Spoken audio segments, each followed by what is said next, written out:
দিনও ইজার চুরি ন রাত দি আর করতে কি তারা রাত্রি আর কি কেন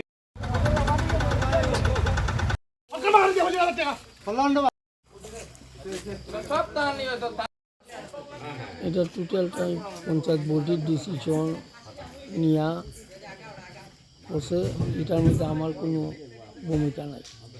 কতটা গাছ কাটা হয়েছে? এটাও তো সঠিক আমি করতে পারতাম না। এখন পাবলিক সহ গনিয়া যাচ্ছে 8টা। 8টা।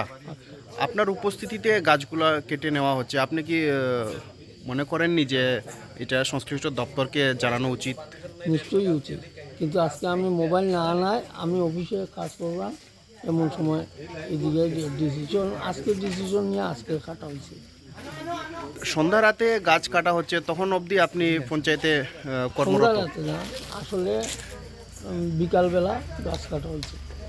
বিকালবেলা যে এখানে জন্মলগ্ন থাকি এই ধরনের রেকর্ড কোনোদিন ছিল না, কিন্তু আজকে হঠাৎ করিয়া 2টা-2:30টার সময় দেখা যায় কিছু গাছ, আগর গাছ নেওরা পার্টি আইয়া ঘুরাঘুরি করে পঞ্চায়েত অফিসের সামনে, তে এলাকার পাবলিকর কিছু ডাউট হয়েছে। ডাউট হওয়ার পরে তারা ফলো করছে, ফলো করিয়া আনলে দেখা যায় এখানে পঞ্চায়েত অফিসের পিছনে 8-10টা গাছ কাটিয়ে তারা মোটামুটি নেওয়ার প্রস্তুতি নিছে গিয়া। সঙ্গে সঙ্গে চতুর্দিকে যোগাযোগ হয়েছে, যোগাযোগ হওয়ার পরে এখানে থানা প্রশাসন আইছে, বিডিও সাহেব আইছে, এলাকার মানুষ জড়ো হয়েছে, হইয়া দেখা যায় এখানে চুরি করে সমস্ত গাছগুলো তারা বিক্রি করে দেয়।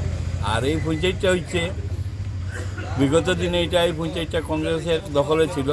কংগ্রেস থাকিয়া বিজেপিতে এই পঞ্চায়েতটা টার্ন করছে। বর্তমানে বিজেপি পরিচালিত পঞ্চায়েত। এই পঞ্চায়েতে বিজেপির অনেক কর্মকর্তা এখানে আছেন, যারা আমাদেরকে সাহায্য করছেন এই গাছগুলো আটকায় নিতে, এবং অনেকেই এই পঞ্চায়েত পরিচালনা করার ক্ষেত্রে এই ধরনের অনেক দুর্নীতি তারা করে, যে দুর্নীতিগুলা আজকে একদম প্রকাশ্যে ইয়ে পড়ছে। আগর গাছের পূর্বেও এখানে থেকে আরও কয়েকটা গাছ চুরি হয়েছে, কিন্তু দেখা গেছে গাছগুলি এই আজকের ঘটনার থেকেও আমাদের ধারণা হচ্ছে যে গত যে গাছগুলো চুরি হয়েছে এই গাছগুলো চুরি হয় নাই, তারাই বিক্রি করছে চুরি করিয়া।